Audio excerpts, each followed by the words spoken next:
성경은 누구의 얘기죠? 하나님의, 우리 예수님의 사랑 이야기. 그렇죠? Love story. Jesus Christ love story. 사랑. 성경을 두 자로 줄이면은 사랑이라고 제가 말씀드렸죠? 네 자로 늘려보면 뭐라고 그랬어요? 네. 임마누엘. 하나님이 우리와 함께 하시라. 저는 그 임마누엘만 이렇게 그 뜻만 생각하면 너무 감동이 있습니다. 여러분도 그렇습니까? 그리고 성경 이야기가 뭐냐면 제가 저번에도 지금 반복해서 말씀드리지만은 여자 때문에 망한 남자 이야기. 누구 때문에 망한 남자 얘기라고요? 여자 때문에. 이럴 때는 여자분들이 숨을 죽이시더라고요. 그 남자들은 기가 우쭐대시지 마시고요. 여자 때문에 망한 남자 이야기. 사실은 예수님 이야기, 그죠? 인류는 전부 다 이 교회는 하나의 여자를 상징하니까. 그 다음에 또 성경은 뭐냐면 두 사람 얘기예요. 첫 아담과 둘째 아담의 이야기입니다. 그런데 더 정확히 말하면 한 사람 이야기입니다. 한 사람 이야기. 한 분, 그 한 분 얘기입니다. 그리고 이 성경은 아시는 것처럼 날 부르는, 우리를 부르시는 예수님의 음성의 이야기입니다. 그 음성. 그러니까 여러분 성경을 이렇게 보실 때, 그분의 음성을 듣고자 이렇게 귀를 기울이시는, 우리 모두가 됐으면 좋겠습니다. 성경은 총 몇 권이죠? 네, 너무 쉽죠? 네, 성경은 66권입니다. 그럼 이사야가 총 몇 장입니까? 66장입니다. 어떻게 하셨대? 예, 잘하시네. 예. 66으로 들어가는 건 별로 안 좋긴 하지만, 아무튼 성경이 전체 66권이에요. 구약이 몇 권입니까? 39권. 예. 39, 그 다음에 신약은? 27. 이야, 이거 곱하기도 잘하시고. 그러니까 39, 27만 하면 돼. 그죠? 예, 그래서 66권이 딱 들어지는 것입니다. 그래서, 근데 성경이 66권인데, 이사야가 또 몇 장까지 있다고요? 66장까지. 예. 그런데 여러분, 그래서 이 성경, 이사야 속에는요, 신구약이 다 들어있는 거 다 아시죠? 예. 그래서 제1 이사야, 제2 이사야라고 해서, 이사야 속에는 성경이 구약과 신약이 다 포함되어 있어요. 그래서 여러분이 딱 보시면은, 이 39권까지는 그렇죠? 39, 39, 27이니까 39권까지는 구약을 이렇게 상징적으로 이렇게 기록을 담았고, 그 다음에 40장부터 그 다음에 66장까지는 이렇게 신약을 이렇게 담았어요. 그래서 여러분 보시면은 이사야 40장을 한번 잠깐 펴보실래요? 이사야 40장을요. 이사야 40장. 그러니까 여러분들이 혹시 구도자들에게 성경을 가르치실 때 이런 것도 기초적으로 처음에 딱 이렇게 해나가시면 돼요. 제가 왜 처음부터 성경을 가르칠 때 말씀을 이렇게 시작할 때는 항상 마음의 밭을 먼저 갈아요. 그러니까 상대방에게 너무나 이렇게 부담 주는 기별을 먼저 안전하고, 그들의 마음 가운데 이렇게 돌짝밭 아니면 마음의 이렇게 세상적인 것을 이렇게 먼저 이렇게 가려내기 위해서, 이렇게 긁어내기 위해서는 하나님의 사랑으로 마음을 밭을 가는 것입니다. 그게 먼저 가장 중요해요. 그래서 기경을 한다는 것이죠. 예. 자, 40장에 보시면은, 너희 하나님이, 1절에 보시면, 너희 하나님이 가라사대 너희는 위로하라. 내 백성을 위로하라. 너희는 정다이 예루살렘에 말하며 그것에게 외쳐 고하라. 그 복역의 때가 끝났고, 그 죄악의 사람을 입었느니라. 그 모든 죄를 인하여 여호와의 손에서 배나 받았느니라 할지니라. 그랬죠. 그러면서 뭐가 나옵니까? 3절에? 뭐 하는 자의 소리예요? 네, 외치는 자의 소리요. 그랬죠. 그죠? 그러면서 너희는 외치는 자의 소리요. 가로되, 너희는 어디에서요? 네, 광야에서 여호와의 길을 예비하라. 이게 어디 있는 말씀입니까? 요한복음 10년 요한. 네, 요한복음만 나오는 게 아니고 사복음에서 다 나오는 거죠. 예. 그래서 여기 있는 말씀은, 제가 뭐라고 말씀드렸죠? 아까 이 성경이 66권인데 이사야 속에는 구약과 신약이 다 들어있어요. 그래서 39권까지는 구약을 상징하지만 40장부터는 뭐예요? 신약을 얘기하는데 40장부터 뭐가 나오는 얘기입니까? 예, 마태복음 3장에 있는 침례 요한이 얘기가 나오죠? 예.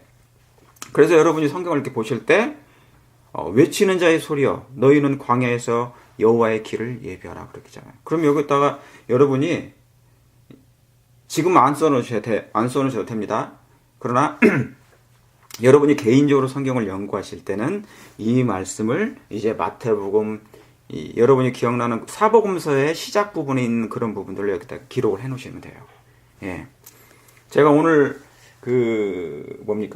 밴드에다가 제가 뭐를 올려놨어요. 제가 성경 카피를 해가지고 올려놓은 이유가 혹시 여러분이 이제 어떻게 하실 줄을 모르시는 분들이 계실 것 같아서 성경절을 옆에다 적으실 때 이렇게 하시라고 제가 올려놨습니다. 혹시 이제 참고로 한번 보시길 바랍니다.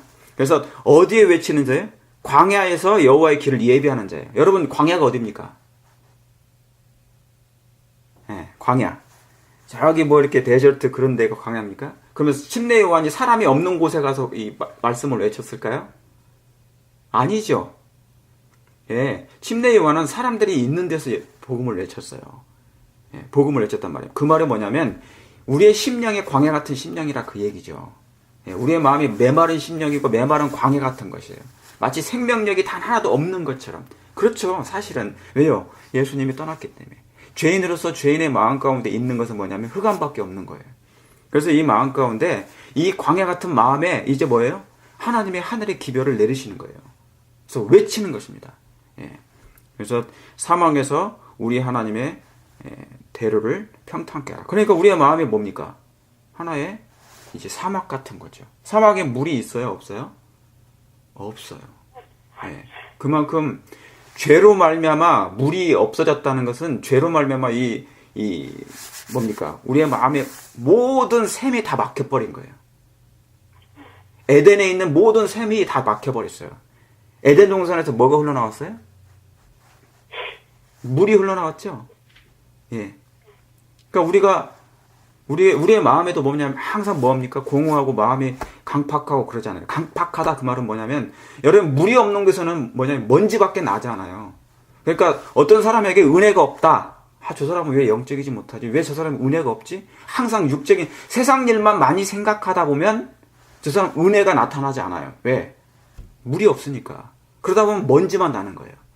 그러니까 그 사람에게는 왠지 교제는 했는데도 뭐가 얻을 수 없냐면 생수 같은 내 마음의 시원한 맛을 못 느끼는 거예요. 그 이유가 뭐냐면 광야요 사막 같아서 그래요. 그래서 이 세상은 그런 세상입니다. 광야 같은 세상에. 그래서 예수님께서 이 땅에 하나의 생수로 이 땅에 오신 것입니다.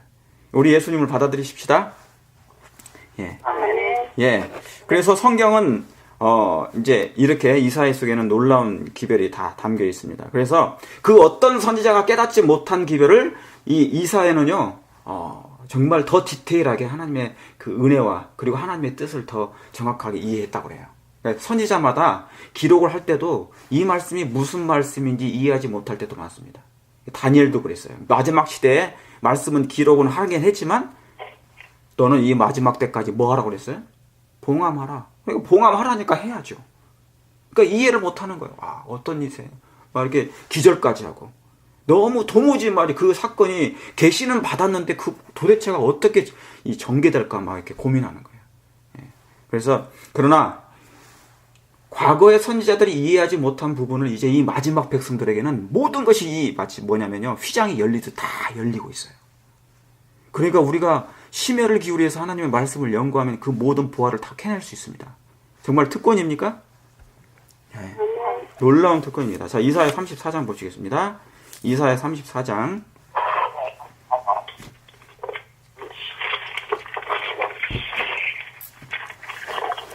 이사야 34장. 네. 제가 다 읽진 않습니다. 다 읽진 않는데 한번 4절 한번 볼까요? 제가 조금씩 하되 이제 앞으로는 점점 여러분이 성경으로 어떻게 성경을 연구하는지 그리고 성경을 여러분이 스스로 연구하면서 그렇게 성경 전체가 손이 잡힐 수 있도록 제가 좀 해드리고 싶은 마음이 있어요. 그게 너무 중요하니까. 왜냐면 언제까지 지도자 어느 목사만 의지할 그럴 때가 아니니까 개인적으로 이제 말씀 위에 서야 됩니다. 자, 4절에 보시면 우리 한번 다 같이 읽어볼까요? 시작. 하늘의 만상이 사라지고 하늘들이 두루마기 같이 뭐하고요? 말리고 그 만상의 쇠자나미 포도나무 잎이 마름 같고 무화과나무 잎의 마름 같으리. 예, 마름 같으니라 그랬어요. 그죠? 예. 여기 보니까 하늘이 만상에 사라지고 하늘의 두루마기 같이 어떻게 한다고요? 예. 말린다고 그랬어요. 여러분 이 말씀 어디서 들어본 적 있으십니까? 마지막 때 예수님 재림 직전에 하늘이 종이책처럼 말린다고 그러죠? 예. 자, 그러면 이 말씀을 생각하면서 14절 보세요. 아니, 16절. 16절 보셨습니까? 자, 너희는 여호와의 책을 어떻게 읽어오라고요? 자세히 읽어보라. 대충 보시면 안 돼요. 대충 보시면 안 되고 자세히 읽어보라. 아주 유심히 보라. 읽어보라. 이것들이 하나도 뭐한 것이 없고요. 빠진 것이 없고 하나도 그 뭐가 없는 거예요? 짝이 없는 것이 없으리니. 예, 이는 여호와의 입이 이를 명하셨고 그의 신이 이것들을 모으셨음이라 그래요. 그러니까 하나님의 성령께 이 신은 하나님의 성신께서 이 모든 하나님의 말씀을 모으시는 것이에요. 그러니까 이 신은 뭐냐면 창세기 1장 2절부터 나와요. 땅이 혼돈하고 공허하며 흑암이 깊음에 있고 하나님의 뭐예요? 신은 운행하신다. 그 말은 뭐냐면 감싸신다 그 말이에요. 예. 엄마 이 지구가 물속에서 하나님께서 이 물속에 지구가 들었었는데 처음에 창조 때 하나님이 이 지구를 감싸듯 품으신 거예요. 사랑으로. 그렇죠? 아기들이 엄마 뱃속에 양수 속에 있죠? 마치 감싸듯. 침례 받을 때 영혼이 물속에 들어가죠? 하나님의 신이 그 속에 운행하신다 그 말이에요. 감싸는 거예요. 그러니까 하나님의 신은 신묘막측하게 우리가 지음받았다는 것은 정말 사실이에요. 당신의 손가락으로 놀랍도록 하나님의 모습으로 이렇게 창조하시는 것입니다. 그러니까 인간이라는 것은 하나님의 손길 하나하나가 다 터치된 것입니다. 여러분 우리 눈물샘 보셨어요? 기가 막혀요. 이 눈물샘. 이 어떻게 눈에 보이지 않는 그 샘에서 물이 흘러나오지 않습니까? 산과 산 사이에도 샘들이 있지만 우리의 몸속에서 눈 속에서도 샘이 있어요. 하나님께서 그 길을 내시는 그 광경, 그 창조의 신비 얼마나 놀라운 것입니까? 자, 이는 여호와의 입이 이를 명하셨고 그의 신이 이것들을 모으셨습니다. 지금도 여러분 마음에 하나님의 신이 계십니까?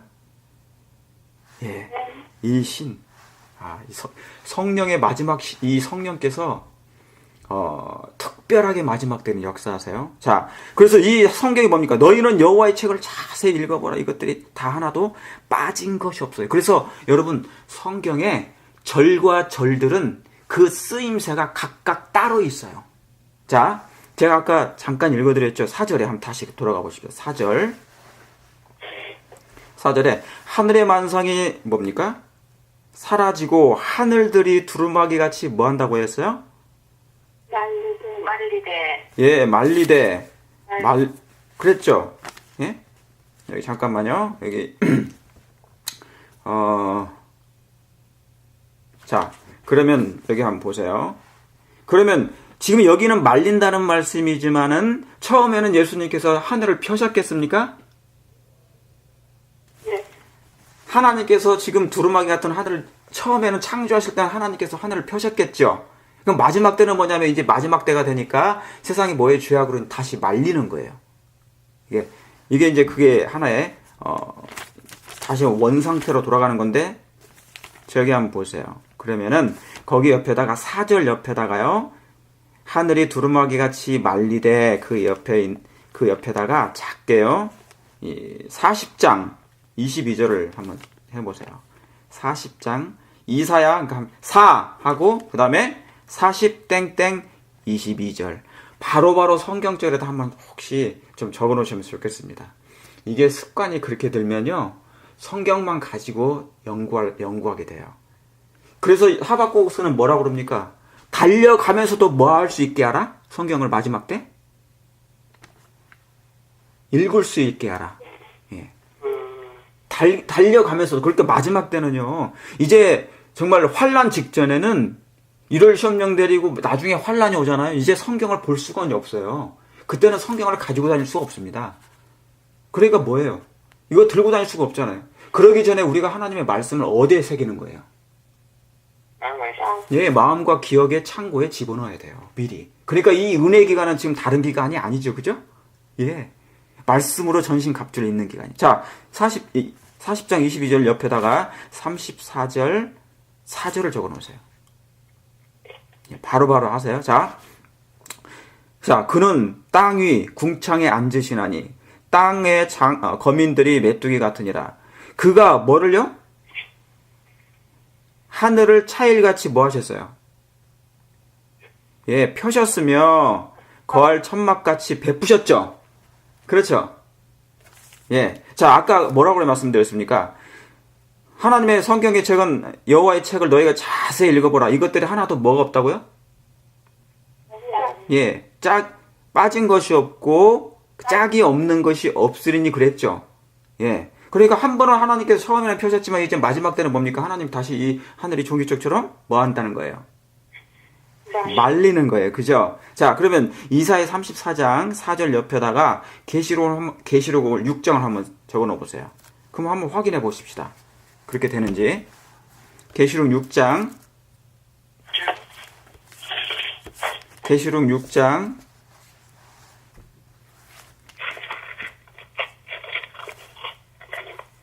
네, 잘 보셨습니까? 14절입니다. 자, 이건 자, 12절에 내가 보니 계시록 6장 12절 옆에다가요.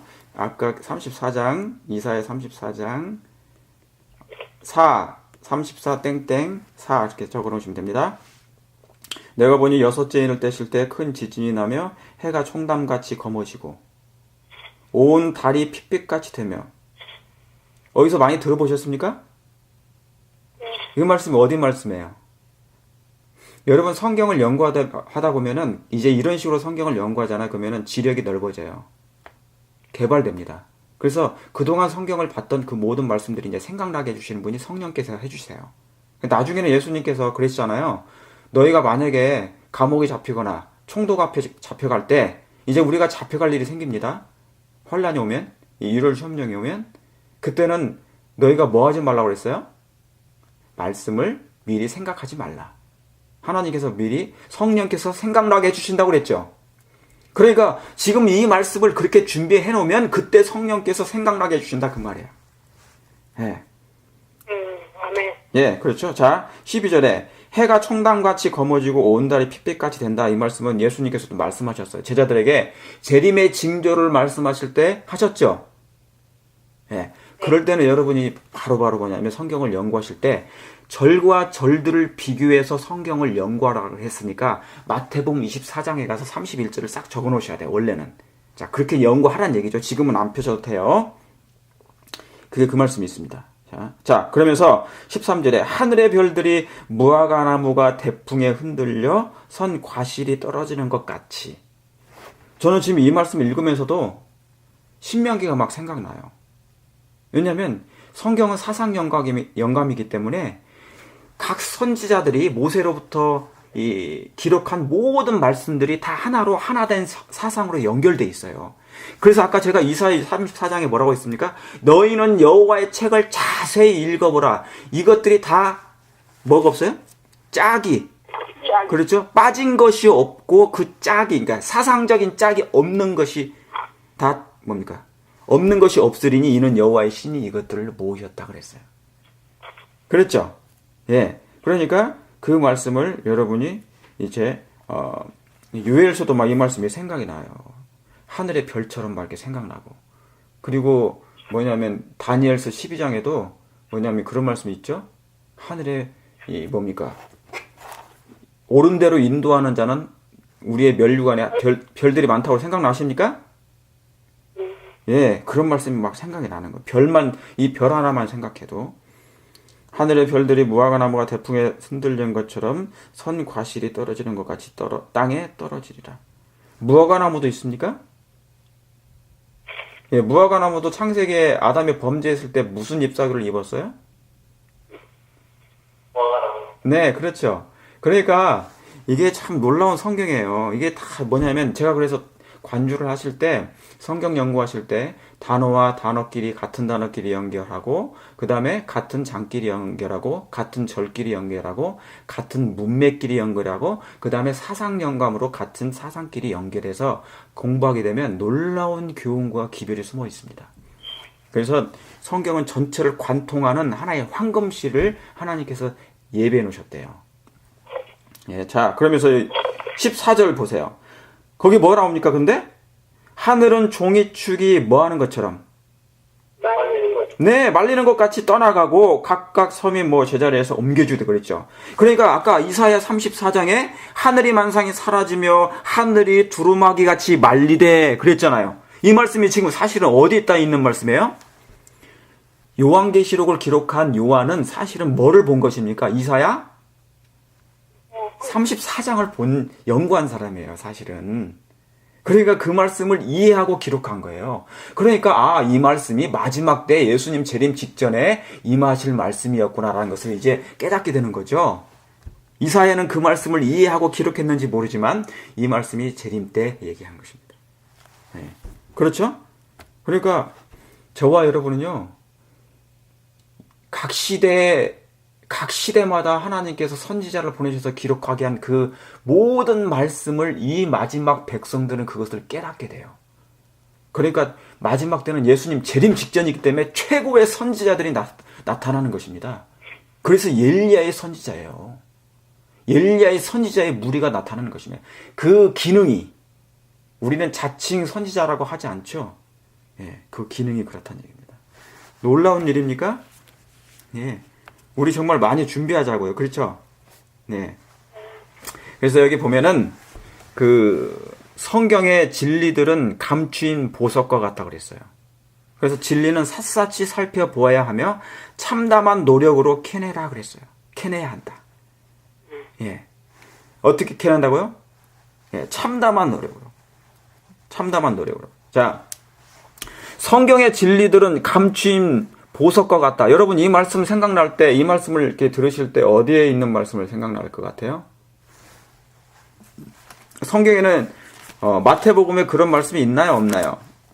이 감추인 보화 있습니까, 없습니까? 생각나시죠?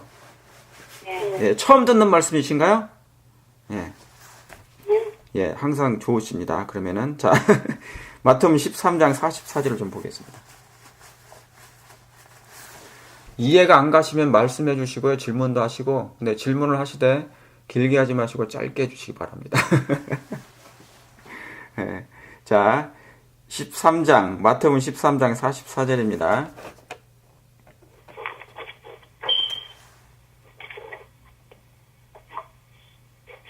천국은 마치 어디예요? 예. 마태복음 13장 44절에 천국은 마치 밭에 감추인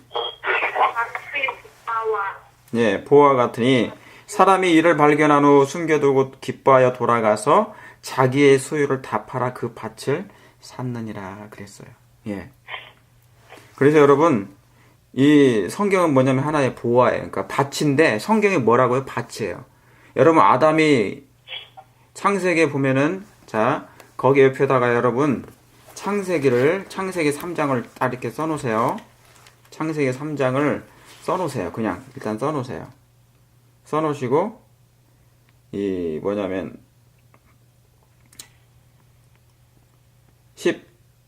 18절인가요? 그렇게 써놓으시면 됩니다. 땅이 내게 과실나물과 엉겅퀴를 낼 것이라 너는 먹을 것은 밭의 채소인지 네가 얼굴에 땀이 흘러야 식물을 먹고 그 말씀을 이렇게 써놓으시면 돼요. 자, 그래서 뭐냐면 아담은 끊임없이 그때부터 밭을 갈기 시작했어요. 여러분, 밭을 간다는 건 여기 밭을 갈아요. 지금 성경은 하나에 뭐냐면 밭이에요. 우리가 부지런히 밭을 갈다 보면 거기서 뭐를 캐낼 수 있어요? 예, 보화를 발견할 수 있어요. 예, 정말 보화를 발견할 수 있습니다. 그래서 제가 아까 말씀드렸던 것처럼 진리는 샅샅이 살펴야 됩니다. 아주 참담한 노력을 가지고 캐내셔야 됩니다. 자, 욥기서 잠깐 보세요. 욥기서 거기 옆에다가 욥기 14장을 적어놓으세요. 욥기 14장. 자, 오늘은 좀 빨리 좀 가보도록 하겠습니다. 조금 욥기서 죄송합니다. 28장 죄송합니다. 욥기서 28장 죄송합니다. 욥기서 28장을 거기다가 이렇게 써 놓으시면은 되겠습니다. 자, 이 말씀을 이렇게 보실 때 이제 은은 나는 광이 있고 연단하는 금. 아까 뭐라고 그랬어요? 천국은 마치 밭 어디에 감추인 부화예요? 예, 밭에 감추인 부화죠. 예, 밭에 감추인 부화가 있어요. 그래서 여러분 지금 이 욥기서 28장을 이렇게 보실 때는 뭐냐면 지금 광산에 가서 여러분이 지금 이렇게 뭐를 이렇게 발견하려고 한다는 그걸 상상하시면 돼요. 연상을 하시면 돼요. 자, 은은 나는 광이 있고 연단하는 금은 나는 곳이 있어요. 그렇죠? 예. 그래서 연단하는 금은 나는 광이 있어요. 그러니까 여러분 계시록 3장에도 뭐냐면 하나님께서 뭐예요? 뭐를 사라고 그랬어요? 금을 사라고 그랬죠? 그죠? 예. 금을 사라고 그랬어요. 연단한 금을 사라고 그랬어요. 내게 불로 연단한 금을 사라고 그랬어요. 라오디게 백성들에게. 그 금이 뭡니까? 뭘 상징했는데요? 믿음? 예, 믿음이죠. 그렇죠? 근데 마지막 때는 왜 라오디게 백성들에게 왜 그 말씀을 하셨냐면 믿음이 있다는 거예요, 없다는 거예요? 인자가 올 때 뭐가 있겠느냐? 믿음을 보겠느냐 그랬잖아요. 그러니까 믿음이 점점점 뭡니까? 사랑도 식어지고 믿음도 식어지는 거예요. 예. 그런데 여러분 마지막 백성들마저 믿음까지 식어져 버리면 되겠습니까? 세상은 사랑이 식어지고 세상은 믿음이 깨져더라도 마지막 백성 남은 자손만큼은 믿음이 자라나게 되겠습니까? 예. 그러죠. 그러니까 불로 연단한 금을 사라는 거예요. 세상의 금은 안 살지라도 이 금만큼은 사시게 되길 바랍니다. 다른 금은 몰라도 이 금은 지금 사셔야 돼요. 라오디게 백성들에게. 자, 연단한 금은 나는 곳이 있으며 철은 흙에서 취하고 동은 돌에서 녹여 내느니라. 그러니까 여러분 여기에 금은 동철에 다 나오죠. 예. 그래서 사람들이 사실은 제가 보니까 이 성경을 보고 오늘날 막 광산에서 그걸 다 캐기 시작한 거예요. 자기들이 그냥 한 게 아니고 성경 보다가 여기에 있다는 걸 다 알게 된 거예요. 철은 흙에서 취하고 동은 돌에서 녹여 얻느니라. 사람은 흙암을. 그러니까 전부 다 뭐냐면 다 하나님께서 땅속에 감추어놓은 것을 사람이 캐가지고 오늘날 마치 잘났다고 그렇게 하는 거예요. 자기들이 뭡니까? 차도 만들고 냉장고도 만들고 뭐 텔레비도 만드는데 사실은 다 어디서 나온 거예요? 다 하나님께서 감추어놓은 것입니다. 땅속에. 자, 그러면서 여기 쭉 읽어보면은요, 제가 다 읽지 못해요. 시간이 없어서. 자, 7절에도 이 말씀이 있어요. 예. 그 길은 솔개도 알지 못하고, 매의 눈도 보지 못하며, 예. 위험스러운 짐승도 밟지 못하였고, 사나운 사자도 그리 지나가지 못하느니라. 어디 가요? 지금 우리가 지금 뭘 캐러 갔죠? 보화를 발견하러 간 거잖아요, 광산에. 그래서 이제 땅을 뭡니까? 그 광산을 캐는 거예요. 광산을 막 캐가지고 지금 보화를 발견하려고 하는 것입니다. 성경의 진리들은 감추인 보석과 같다고 그랬어요. 진리는 그냥 하지 않고 샅샅이 살펴보아야 하며 참담한 노력으로 캐내라 그랬어요. 그러니까 이제 그런 마음으로 캐내는 것이죠. 그런데 그 길은 나는 길이요 진리요 생명이신 그 길은 솔개를 못 봐요. 솔개들도 찾지 못하고 짐승도 밟지 못해. 여러분 솔개가 뭔지 아시죠? 솔개는 여러분 뭐냐면 부정한 짐승 중에 하나예요. 새 중에. 그거 먹으면 되는 것이 아니에요. 그러니까 이 말씀을 이렇게 보시면은 창세기인가 뭡니까? 모세 때인가요? 예. 아브라함이 예배를 드리는데 뭐가 지나갔어요? 솔개가 이렇게 그 재물 위에 앉지 못하도록 얘기한 거 있어요. 예. 그래서 솔개는 하나님의 사업을 방해하는 우리의 마음 가운데 성령이 임하시는 것을 방해하는 하나의 사단의 역할을 하는 거예요. 솔개가. 자, 그러면 그 다음에 알지 못하면 매의 눈도 보지 못하며 위험스러운 짐승도 밟지 못하고 사나운 짐승도 그 길을 어떻게 된다고요? 그리로 지나가지 못한대요. 여러분, 사나운 사자, 그 사자는 뭡니까? 우는 사자 생각납니까? 우는 사자같이 너희 대적 마귀가 뭐 한다고요? 우는 사자같이 삼킬 자를 찾는 자 그랬죠. 그러면 여러분 이 말씀을 생각나면 베드로전서의 5장에다가 이렇게 딱 가서 바로 기록을 해 놓으셔야 돼요. 원래는. 여러분 아시겠습니까? 네. 예. 지금 그 말씀 이해 가시죠? 예. 네. 네, 사나운 짐승도 그리로 지나가지 못하느니라. 사람이 굳은 바위에 손을 대고 산을 뿌리까지 무너뜨리며 돌 가운데로 도랑을 파서 각종 보물을 눈으로 뭐하고요? 발견하고 시냇물을 막아 스미지 않게 하고 감추었던 것을 뭐한다고요? 밝은 대로 내느니라. 예. 여러분, 그래서 이제 뭐냐면 이 하나님의 말씀 속에서 성경에 있는 성경 속에 감추어진 하나님의 그 보화를 발견할 때 이제 뭡니까? 밝은 대로 내서 광명 저 세상 앞에 이제 비춰야 되는 것입니다. 예. 그래서 이 하나님의 말씀을 이렇게 깊이 연구하라는 그런 뜻에서 하나님께서 이제 이것을 기록해 놓으신 거예요. 그래서 여러분 아까 그 밭에 감추인 그 보화, 자, 이 말씀을 생각하시면서 누가복음 24장 보시겠습니다. 누가복음 24장. 누가복음 24장입니다.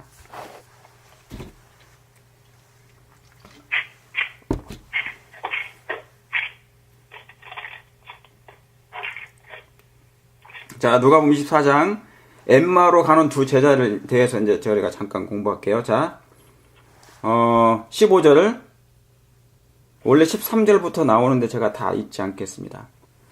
여기에 두 제자가 나오죠. 엠마로 가는 두 제자가 있습니다. 그런데 15절에 저희가 서로 이야기하며 문의할 때 예수께서 가까이 이르러 저희와 동행하시나. 자, 16절 다 같이 읽겠습니다. 시작. 저희의 눈이 가리워져서 그인 줄 알아보지 못하거늘. 예, 한테포 누리시군요. 자. 자, 예수님이 부활하셨어요. 그런데 두 제자가, 여기서 두 제자는 다른 12제자 아닙니다. 두 엠마로 가는 두 제자가 이제 걸어가는 슬픈 기술을 하면서, 왜요? 정말 나의 구주가 돌아가셨단 말이죠. 그래서 이제 슬퍼하는 거예요. 나의 사랑하는 예수님 죽었는데 이제 예수님은 이제 끝났겠지 하고 이제 가는 거예요. 그들에게는 뭐냐면 아직도 그들의 마음 가운데 믿음이 살아있지 않아요. 예수님은 그냥 죽으신 줄 알아. 그런데 그 옆에 예수님이 동행하시는 거예요. 근데 이 사람들이 예수님을 알아봐요? 못 알아봐요? 못 알아봐요. 저희의 눈이 가리워져서 그인 줄 알아보지 못하는 거예요. 예수께서 이르시되 너희가 길 가면서 서로 주고받고 하는 이야기가 무엇이냐 하시니 두 사람이 슬픈 빛을 하고 띠고 머물러 서더라. 그 한 사람이 글로발한 사자가 대답하여 가로되 당신이 예루살렘에 오가면서 거기서 된 일을 알지 못하나이까 그래요. 그러니까 지금 뭐냐면 예수님의 얼굴을 이 두 제자가 보고도 알아봐요? 못 알아봐요? 알지 못하는 거예요. 그러니까 지금 이상한 일이 생긴 거죠. 24절 한번 보시겠습니다. 그러면서 또 우리와 함께한 자 중에 두어 사람이 무덤에 가 과연 여자들의 말한 바와 같이 같음을 보았으나 예수는 보이지 못하였느냐 하거늘 그랬어요. 예수는 안 보였어요. 그래서 예수님께서 뭐를 가르치십니까?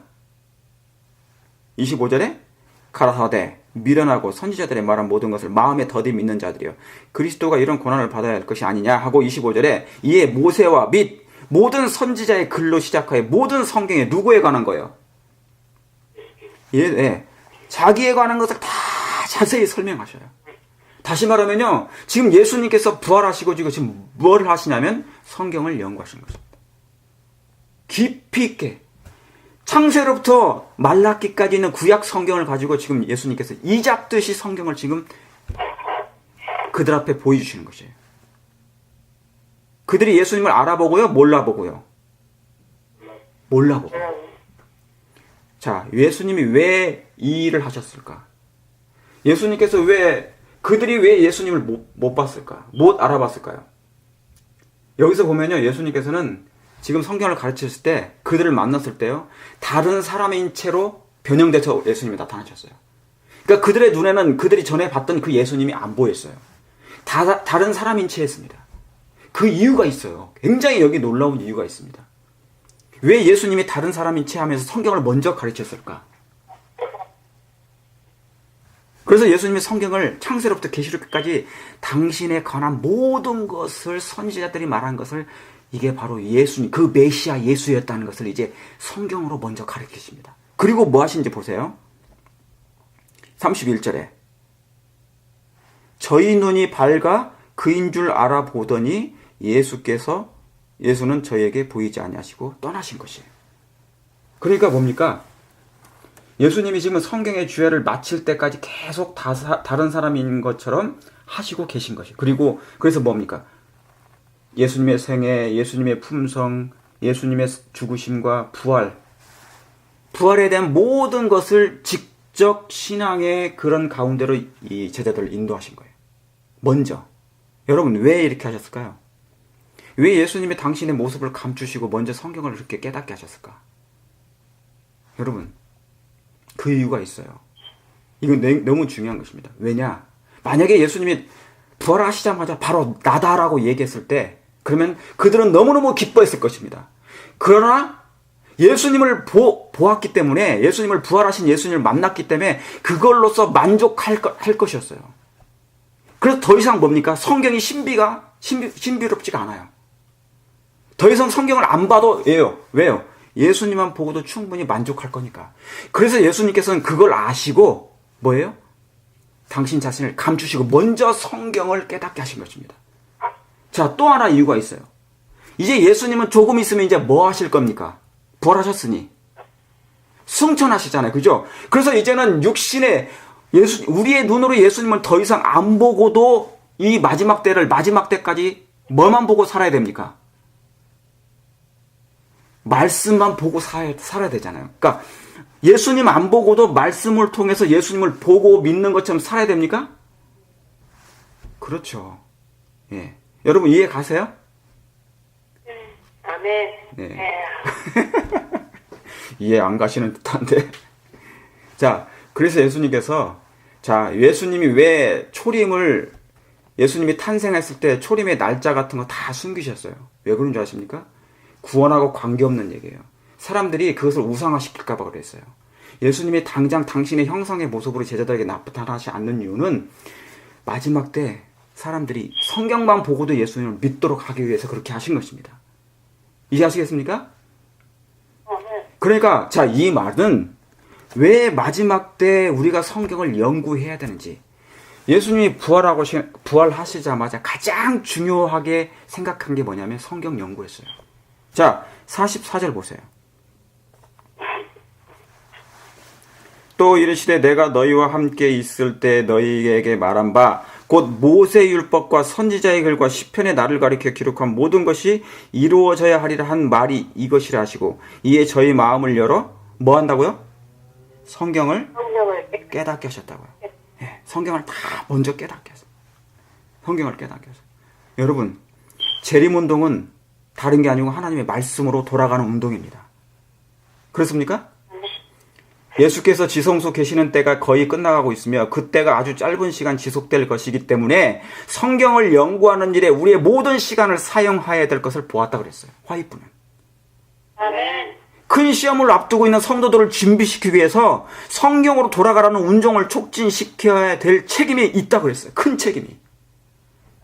그러므로 그 어떤 운동보다 예수님께서도 당신 모습을 사람들에게 내가 바로 예수다 하지 아니하시고 당신을 감추시고 먼저 성경을 깨닫게 하신 이유가 바로 그것이라 그 말입니다. 자, 거기 옆에다가요. 31절 옆에다가 써놓으세요. 계시록 10장 10절. 빨리 가보시겠습니다. 계 10장 땡땡 10 땡땡 10절입니다.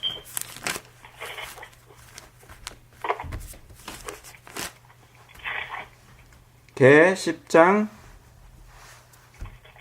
10 땡땡 11 예, 자 보시겠습니다. 자, 여기 다 아시는 말씀이죠. 계시록 10장은 내가 천사의 손에서 작은 책을 갖다 먹어버리라. 버리니 내 입에는 꿀같이 다나 먹은 후에는 내 배에서 뭐 하더라? 예, 쓰게 되더라. 그렇죠. 예, 쓰게 되더라. 사실은 우리가 하나님 말씀을 읽을 때는요, 뭐냐면 입에서는 되게 써야 돼요. 입에서는 써야 돼. 예, 입에서는 써야 돼요. 우리가 하나님의 말씀, 그래서 쓴 나무를 먹으라고 했어요. 그래서 우리의 마음의 죄악을 다 이렇게 드러내고 깨닫게 하고 끄집어내고, 그래서 통회하는 마음과 상한 심령을 가져야 돼요. 여러분, 예수님 재림 직전에 이 죄가 남겨지면 안 됩니다. 아시겠습니까?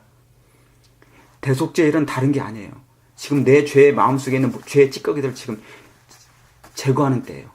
이 버리는 때예요. 다시 말하면 빨리 이 대속죄일은 뭐냐면 쓰레기통에, 영적인 쓰레기통에 빨리 이걸 빨리 버려야 되는 것입니다. 이거 안 버리면 그때 뭐냐면 그 죄로 내 죄가 압도당해요. 이해하시겠습니까? 예. 자, 내 배에서는 쓰게 되더라. 그 다음에 자, 여기는 10절에는 뭐냐면 다니엘서 있는 말씀이죠, 여러분. 작은 책 다니엘서 예언서 하나님께서 말씀하신 구약에 있는 말씀이에요. 그래서 그걸 다 나중에 적어 놓으셔야 됩니다. 자, 11절. 저가 내게 말하기를 네가 많은 백성과 나라와 방언과 백성에게 임금에게 다시 뭐 해야 된다고요? 예언하여리라. 그러니까 이 뭐냐면 10절부터는요 11장까지는 전부 다 성경 얘기예요. 아예 통틀어서 성경을 얘기했어요. 성경하고 싸우는 전쟁입니다. 마지막 때는. 여러분, 마지막 재림교회는 걸어다니는 성경입니까? 백성들이? 여러분, 이 세상은 뭐가 없어 망하냐면 사랑이 없어서도 망하기도 하지만 하나님의 율법이 없어서 망합니다. 그 율법은 뭔데요? 사랑이죠. 그 율법은 생명이죠. 그것은 빛이죠. 그러니까 이 세상에 빛을 비춘다는 것은 하나님의 사랑의 율법으로 비추는 것입니다. 그렇습니까? 아멘 좀 해주세요. 이해를 하시는지 못 하시는지 제가 모르겠어. 대답이 없으니까. 자, 하나님의 마지막 백성들은 율법의 보관자들입니까? 자, 노아는 율법의 보관자였어요? 진리를 위탁받은 자였습니까? 그는 십계명의 보관자였어요. 그러므로 그는 그 시대의 가장 큰 징조였습니다. 하나님께서 보내신 징조예요. 자, 이 마지막 때에, 자, 구약의 이스라엘 백성을 하나님께서 택하신 이유는 그들에게 하나님의 빛을 위탁했어요. 진리를 위탁해 놓으셨어요. 하나님의 율법을 위탁해 놓았어요. 하나님의 성경을 위탁해 놨어요. 왜요? 세상이 복을 얻게. 왜냐하면 세상은 광야하고 사랑이 없어요. 생명이 없어요. 그래서 그 생명을 그 사람들에게 나눠주려고 하나님께서 그들을 선택하신 것입니다. 자, 이 마지막 미말에 제7일 안식일 예수 재림교회는 율법 그 자체입니다. 여러분 그걸 믿으십니까? 예, 다시 말하면 이제 여러분 한 분 한 분은 예수의 사랑에 매료된 율법이 돼야 됩니다. 다시 말하면 사랑의 말씀이 돼야 돼요. 그걸 여러분 확신하시죠? 말씀은 하나님이세요. 말씀은 곧 예수님이세요. 여러분의 마음 가운데 이 말씀이 완전히 기록돼야 됩니다. 그래서 집사님 한 분 한 분은, 장로님 한 분 한 분은 걸어다니는 바이블이 돼야 돼요. 걸어다니는 성경. 그래서 너희는 달려가면서도 읽을 수 있게 하라. 그런 것이에요. 에스겔 3장에 있는 말씀. 그래서 이 계시록 10장과 11장은 전체가 성경 얘기예요. 성경하고 누가 싸우는 얘기? 예. 계시록 11장 5절 보세요. 빨리 보시겠습니다. 다른 거 봐야 되는데. 자, 11. 자. 만일 누구든지 저희를 해하고자 한즉, 여기서 저희는 누구냐면 두 증인이에요. 위에 바로 윗절에 있는 두 증인. 네. 저희를 해하고자, 그러니까 어느 누구든지 성경과 싸우거나 성경을 대적하거나 성경의 말씀과 뭡니까? 논쟁하게 되면 그는 뭐예요? 안 되게 돼 있어요. 다시 말하면 말할 것도 없이 어두운 가운데 갈 수밖에 없어요. 그렇죠? 그런데 뭡니까? 항상 언제든지 각 시대마다 하나님의 성경은, 하나님의 말씀은 전진했습니다. 승리했습니다. 여러분 그걸 믿으십니까? 하나님의 말씀인데 진리가 있겠습니까? 승리하지 않을 수 있겠습니까? 이 말씀은 곧 사랑인데 여러분의 가슴에 오직 사랑 두 자만 딱 박히시기 바랍니다. 예수, 그 이름, 그 말씀이 여러분의 이 세포가 되어서 완전히 저장되길 바라요. 자, 제가 읽어보면은 귀에 있을 때마다 성경을 읽어라. 그대의 성경을 그대와 함께 두어라. 그 구절을 기억에 담아 놓아라. 심지어 그대가 그 길을 걸어가는 동안에도 한 구절을 읽고 그것을 마음에 고정시켜 명상하라. 왜요? 마지막 때 사단이 우리의 세포에 기록된 이 성경 말씀은 뺏지를 못합니다. 그걸 믿으십니까? 예, 우리의 영혼은 육체는 그들이 뺏어갈지 모르지만은 내 마음에 저장해놓은 하나님의 사랑의 말씀만큼 뺏어갈 수가 없어요. 예, 그게 뭐냐면 인침을 받는 것입니다. 지금 여러분 계시록 7장에 하나님의 인을 받는다. 그게 뭐냐면 그게 말씀으로 인을 치는 거예요. 마치 하나님의 말씀으로 우리의 세포에 뭐가 새겨지는 거냐면 문신처럼 하나님의 사랑이 말씀이 하나씩 성령의 손가락으로 지금 그걸 기록하고 계시는 것입니다. 그래서 말씀과 내가 하나 되는 것, 예수님과 하나 되는 것이에요. 나중에 하나님의 백성들이 뭐냐면 이 세상에 놀라운 순결한 백성 예수 그리스도의 작은 예수들이 나타나 버립니다. 그래서 그의 영광이 온 세상에 충만해져요. 예. 그러니까 어느 누구보다 예수님의 이 백성들을 건들 수가 없어요. 완전히 말씀으로 무장하는 사람.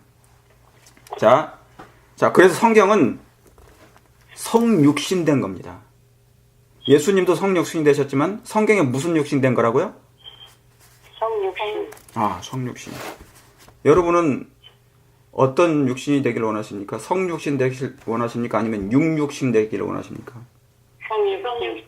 여러분은 6으로 시작했다가 0으로 시작해서 0으로 마치겠습니까? 아니면 6으로 시작했다가 0으로 시작했다가 0으로 가다가 6으로 마치기를 원하십니까?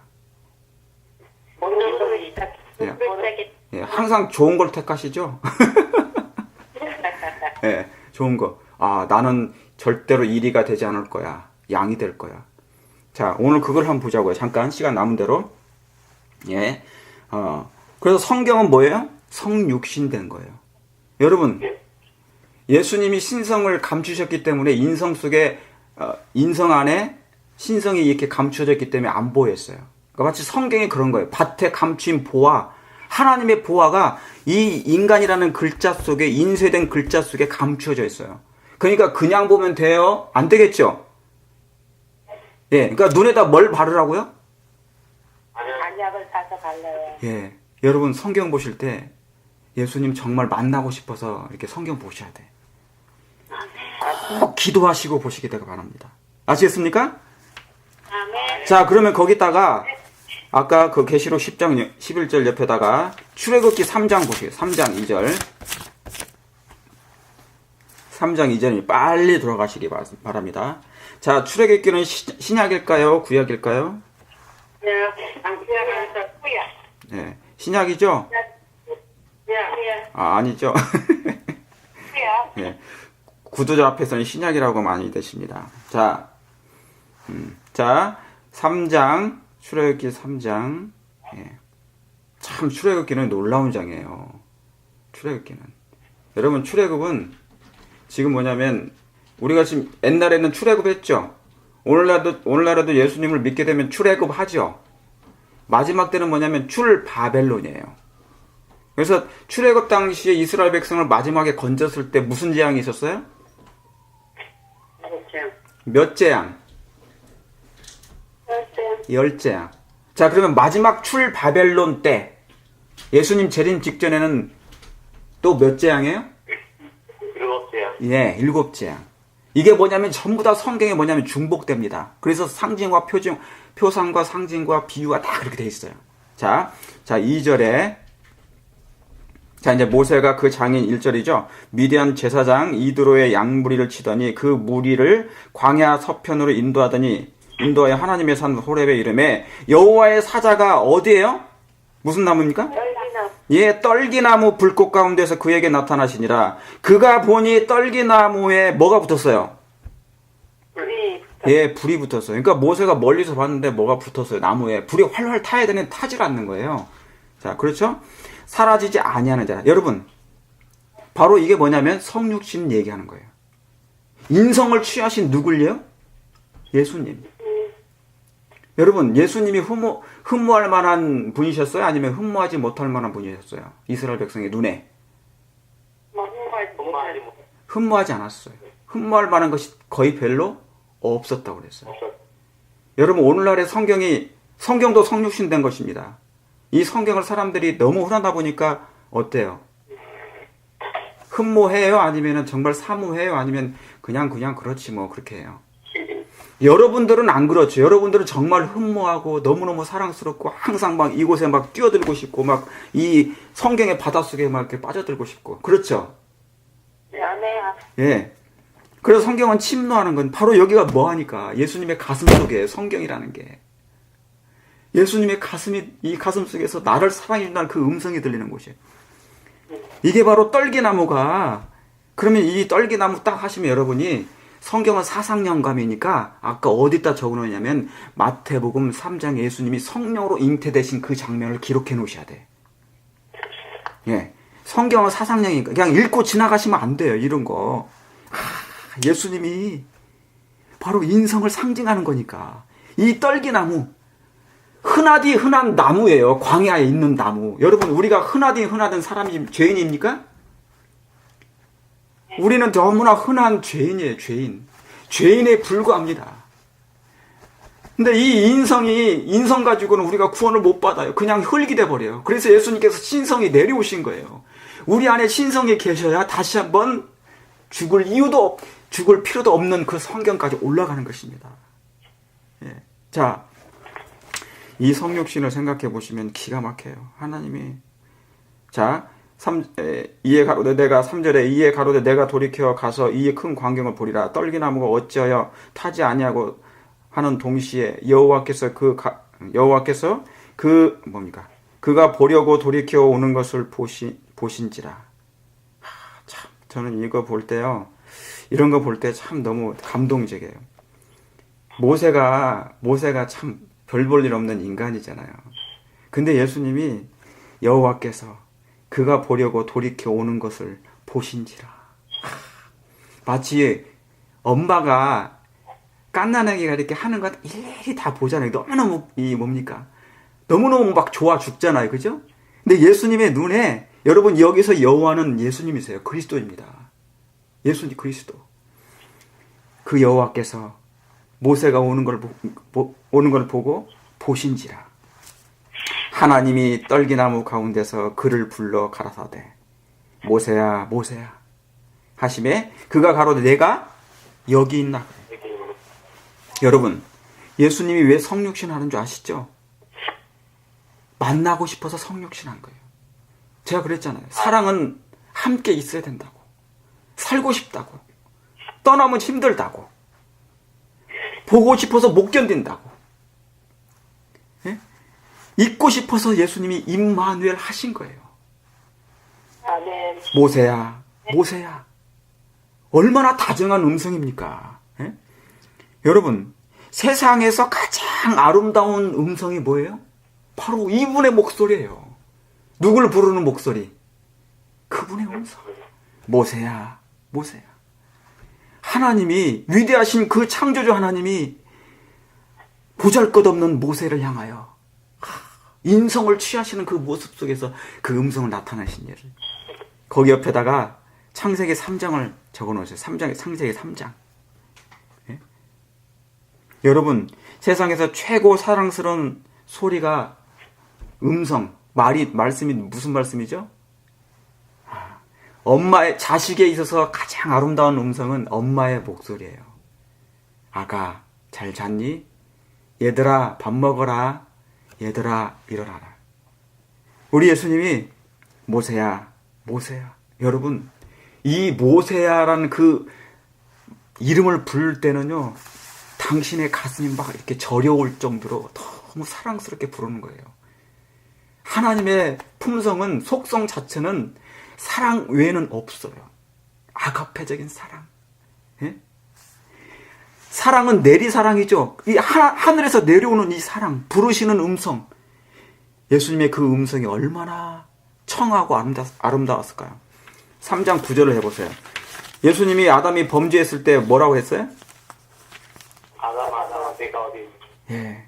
9절에 여호와 하나님이 아담을 부르시며 그에게 이르시되 네가 어디 있느냐?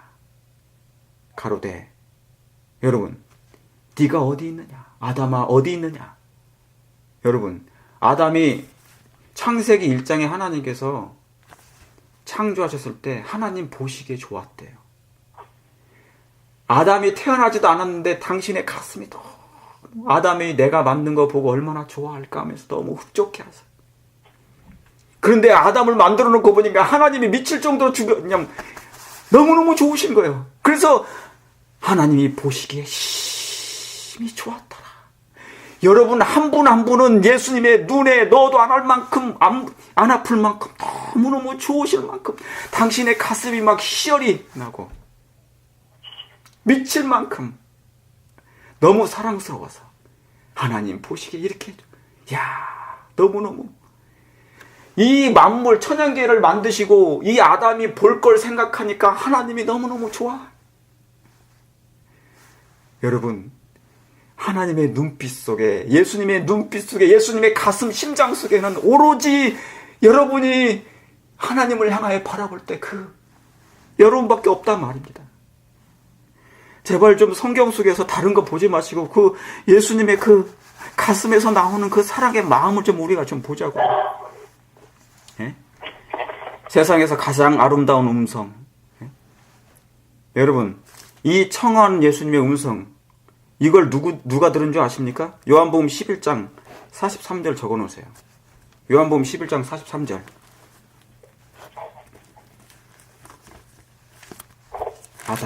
아담아. 여러분, 아담이 그렇게 아름다웠던 하나님이 그렇게 심히 좋았던 이 아담이 범죄했을 때 하늘인 천사들은 나팔을 다 내던졌다고 그랬어요. 천사들이 의인인데, 뭐 지구 하나 아담 하나 타락했다고 내가 슬퍼할 일이 뭐가 있어? 그게 아니에요. 그 세계는 이타적인 세계입니다. 사랑하는 성도 여러분, 제가 원합니다. 우리 이런 마음을 가지길 바랍니다. 그리스도인이란 나는 없어요. 다른 사람의 아픔, 여러분의 아픔이 되길 바랍니다. 다른 사람의 슬픔, 우리의 슬픔이 되길 바랍니다. 다른 사람의 고통, 내 고통이 되길 바랍니다. 그래서 예수님을 더 많이 알아지면 알아질수록 이제는 뭐냐면 온 세상이 근심이 내 근심이 될 수밖에 없어요. 그것이 예수님이 가지셨던 그 근심이에요. 그래서 보니까 그 작은 심장이 견디다 못해 터지신 거예요. 파열되신 거예요. 파쇄되신 거예요.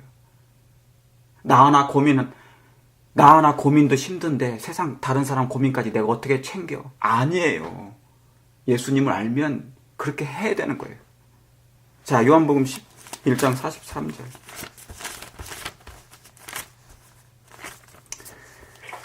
43절에 여기 뭐가 나옵니까? 나사로가 나옵니다. 그렇죠. 예수님께서 누굴 살려요? 43절에 이 말씀을 하시고 큰 소리로 나사로야 나오라 부르시니 죽은 자가 수족을 메고 나오니라 그랬어요. 여러분, 예수님께서 나사로를 살리셔요. 무덤 가운데 있는 나사로를. 그때 누구의 이름을 불러요?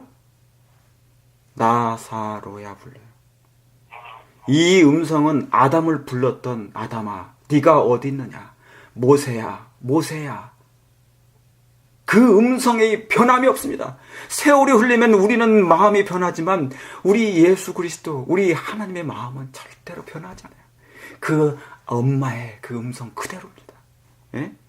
나사로야 불러요. 그러니까 부르니까 뭡니까?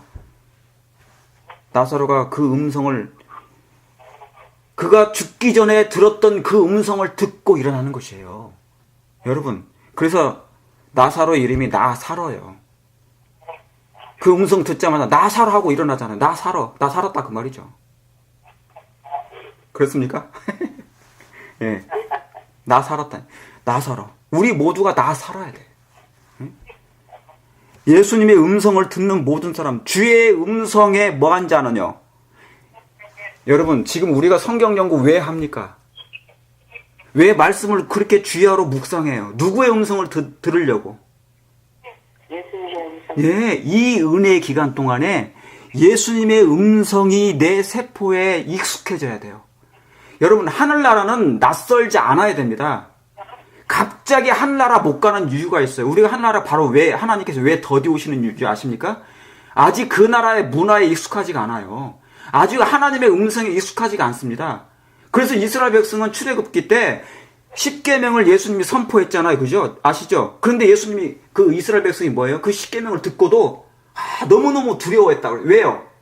그 음성이 뭐냐면 뇌성처럼 들렸단 말이죠. 왜요? 그들의 마음 가운데 뭐가 없으니까, 사랑이 없으니까. 그랬죠? 사복음서에도 예수님의 그 하늘에서 음성을 들리는 것은 주변 사람들이 뭐라고 그럽니까? 뇌성과 같다고. 하나님의 음성이. 사랑의 음성으로 안 들렸다 그 말이죠. 여러분, 지금 이 순간에, 매 순간에 여러분 예수님과 교제하고 예수님의 음성을 계속 듣게 되기를 바랍니다. 청한 음성, 부드러운 음성, 음악과 같은 예수님의 그 음성을 말씀을 통하여 우리 귀에 들려주는 자장가 소리를 항상 듣게 되기를 바랍니다. 이 음성에 익숙할 때 나중에 우리가 죽는다 할지라도 그 음성을 듣고 부활하게 될 것입니다. 아멘. 여러분 그걸 믿으십니까? 아멘. 예, 10장 옆에 보세요. 10장 옆에. 10장 15절. 이제 다 끝나갑니다. 이제 빨리 보셔야 됩니다. 자, 마무리를 제대로 해야 되는데 큰일 났네. 예, 시간이. 자, 10장 15절. 자, 우리 다 같이 읽겠습니다. 시작. 내가 내 양을 알고 양도 나를 아는 것이 내 아버지께서 나를 아시고 내가 아버지를 아는 것 같으니. 야, 여기에 내가 내 양을 알고 나도 양을 알고. 여러분, 우리가 양이면 목자의 음성을 들을 수 있습니다. 그렇습니까? 아멘. 여호와는 나의 목자시니 어떻게 해요? 이게 부족함이 없습니다. 내게 부족함이 없으로다. 여러분, 나는 양입니까? 일입니까? 우리는 양 같아요? 일이 같아요? 양이 되기 바랍니다. 예, 양 되길 바랍니다. 원래 사실은 우리가, 여러분, 양이 양을 먹을 수 있어요? 자, 우리가 그분의 살과 피를 먹어요. 그러면 양이에요? 일이에요? 원래는? 예, 일이에요, 원래. 그래서 이리가 양을 잡아먹잖아요. 그래서 살도 뜯어먹고 피도 먹어요. 우리 매 기마다 성만찬 계실 때 살과 피를 먹죠. 그러니까 우리는 원래 일이에요. 양인 척하고 사는 거예요. 근데 이 양의 살과 피를 먹다 보니까 이분이 너무 사랑스러운 분이에요. 와, 나를 위해 죽으신 분이에요. 나를 살려주신 분이에요. 그래서 이 살과 피를 먹다 보니까 내가 양처럼 변해가는 거예요, 그 양. 아멘. 아멘. 여러분, 우리가 너무나 착하다고 선하다고 생각하지 마시고, 나는 원래 양이었다. 예수님의 십자가 밑에서 으르렁대면서 예수님의 그 살을 뜯어먹는 그 일이었는데, 네, 언젠간 예수님의 그 사랑의 그 살과 피를 먹다 보니까 양처럼 변하는 것입니다. 예. 자, 거기에다가 요한복음 5장 빨리 보시겠습니다. 2절만 좀 보시겠습니다. 2절. 요한복음 5장 25절. 거기 옆에다 적어 놓으시기 바랍니다. 자, 빨리 보시겠습니다. 큰일 나네. 진실로 찾으셨습니까? 네. 네. 진실로 너희에게 이르노니 죽은 자들이 누구의 음성을요? 하나님의 아들의 누구를요? 음성. 이 사랑의 음성. 아담에게 아담아, 모세야, 나사로야 했을 때 음성을 들을 때가 오나니 곧 언제예요? 이때라 듣는 자들이 뭐하리라? 살아나리라. 여러분, 지금 이 순간 마지막 때 계시록 3장에 지금 이 세상은 하나님 보시기에 다 죽은 자 같아요. 살아있으나 뭐한 자로다? 죽은 자로다 그랬어요. 그러므로 우리가 영적으로 죽어 있다면 이 음성을, 아들의 음성을 듣게 되길 바랍니다. 예? 이 음성, 그 청하고 부드러운 나를 부르시는 그 사랑의 음성을 들으시게 되길 바랍니다. 그래서 나사로처럼 그 익숙해진, 너무 낯설지 아니한 그분의 음성을 듣고 벌떡 부활하시게 되길 바랍니다. 아멘. 아시겠죠? 자, 그러면 이사야 26장을 기록해 놓으세요. 이사야 26장 빨리 들어가 보겠습니다. 이사야 26장 거기 옆에다가 4, 26 땡땡 하고 19절을 이렇게 해 놓으시기 바랍니다. 네, 26번 기다려. 예, 빨리 끝나야 되는데 큰일 났네. 저를 용서하십시오. 너무나 정시에 못해서. 자, 19절 다 찾으셨습니까? 자, 읽어보겠습니다. 주의 죽은 자들은 살아나고 우리의 시체들은 일어나리이다. 날이다. 예, 날이다. 티끌에 자는 자들아 너희는 깨어 노래하라. 네. 주의 이슬은 빛나는 이슬이니 땅이 죽은 자를 뭐예요? 영상이 죽을 때. 예, 내어 놓으리로다. 주의 죽은 자들은 살아나리라. 여러분, 이사야 24장부터 27장까지는 뭐냐면 작은 묵시장이에요. 아포칼립스, 리틀 아포칼립스라고 해서 아주 성경을 그냥 전체를 딱 요약해 놓은 장이에요. 더 요약해, 더 썸머리 해 놓은 거예요. 그래서 이 26장의 끝절은 뭐냐면 이제 뭐예요? 어디 장입니까, 지금? 주의 죽은 자들이 언제 살아나요? 예, 예수님 재림하실 때 살아나요. 그러면 성경에 그 말씀 생각납니까? 우리 뭐 흔히 말하던 데살로니가 후서, 전서 나오죠? 네. 예. 고영과. 그렇죠. 데살로니가 전서 4장 16절부터 쭉 이렇게 보면은, 그죠? 예. 주의 죽은 자들이 살아나고, 우리의 시체들은 일어나리라 그랬어요. 우리의 시체들은 일어나리라. 예. 자, 여기 보시면은, 그 다음에 한번 더 보시겠습니다. 내 백성아 갈지어다 내 밀실에 들어가서 내 문을 닫고 분노가 지나기까지 잠깐 숨을 지어다 그랬어요. 예, 잠깐 숨을 지어다. 여러분, 여기에 있는 이 말씀은 뭐냐면 주의 죽은 자들은 살아나고 우리의 시체들은 그래도 우리가 죽기 전에 예수님 재림 직전에 이렇게 죽는 것도 은혜가 큰 거예요. 그렇습니까? 죽는 게 아니고 자는 거죠. 그죠? 그래서 우리는 매일 뭐냐면 낮과 밤을 이렇게 밤이 되면 다시 잠을 자죠. 이불 덮고. 이건 이불 뭐냐면은 하나의 무덤을 상징하는 거예요. 그래서 이불을 딱 덮으면 무덤이에요. 딱 죽죠? 그러면 아침에 해가 딱 뜨면 그때 빛을 보고 일어나는 거예요. 그게 재림이에요. 이해하셨습니까?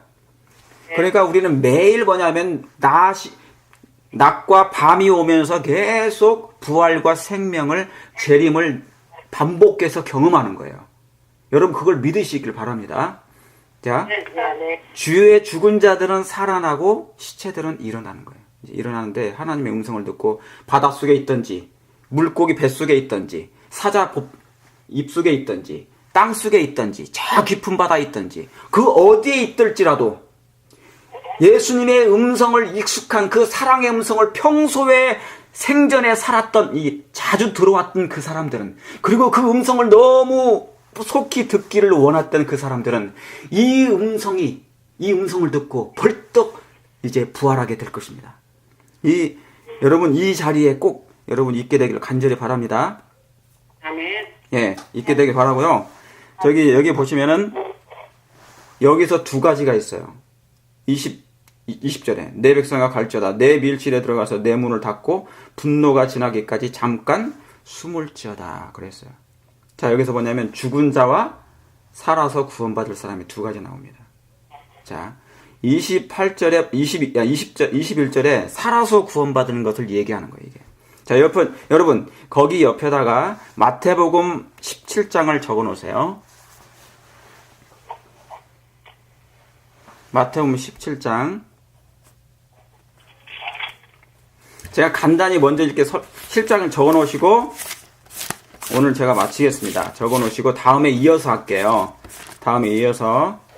자, 이제 여기 뭐냐면 죽어서 부활할 사람하고 살아서 구원받을 사람을 얘기합니다.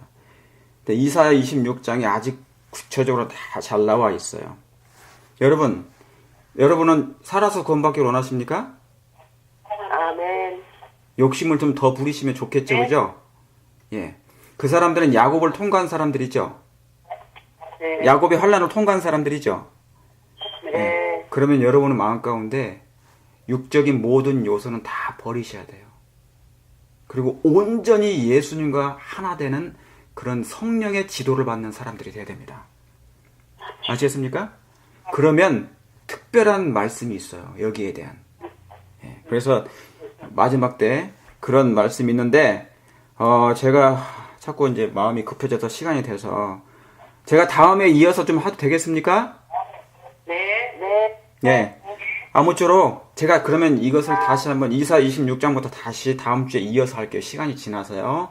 아무쪼록 사랑하는 성도 여러분, 우리 예수님의 이 말씀을 통하여 성경을 이잡듯이 여러분 연구하시고 그리고 감추인 부활을 발견하는 여러분의 영적인 광부가 되길 바랍니다. 예. 아멘. 그래서 걸어다니는 이 마지막 때 마지막 정말 표징이 될 수 있도록 징조가 될 수 있도록 그래서 이 세상에 우리 하나님이 어떤 분이심을 우리 하나님의 품성이 어떤 분이심을 저와 여러분의 생애 속에서 한번 생애를 통하여 한번 보여드리자고요. 그렇게 하시길 원하십니까? 아멘. 아멘. 예. 그러면 제가 오늘 여기서 마치고 다음 주에 이어서 하겠습니다. 예. 감사합니다. 제가 기도하겠습니다. 감사합니다.